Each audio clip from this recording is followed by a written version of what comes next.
Hey guys, I'm making a quick video on skateboarding a skate setup that does not have any pivot cups in it. So pivot cups are the little piece of plastic that goes in the base plate right here and cushions this part of the truck from the base plate. It's called a pivot cup because it's shaped like a cup and it pivots as you ride. It's pretty self-explanatory. So I just took this board for a ride. It's got no pivot cups in that little socket there, and I'm going to give you my opinion. The first thing I notice is that the board tricks exactly the same. I don't notice a difference in a board that has pivot cups versus one that does not have pivot cups when it comes to performing the actual trick. It does loosen the trucks a little bit because the pivot cup takes a few millimeters of space in the socket, so the truck has a bigger range of motion that it can accomplish. So you'd have to watch out for wheel bite. The one benefit is that the board sounds great when you perform a trick.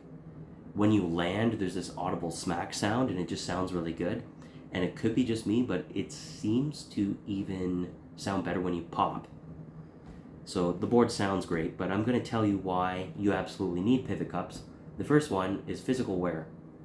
Without that cup, it's just going to be metal on metal grinding down. And because your board is riding well today, it's not going to ride well in a few weeks because they're going to grind down. Your board is not going to, it's not going to be consistent on both sides. There's going to be a pull.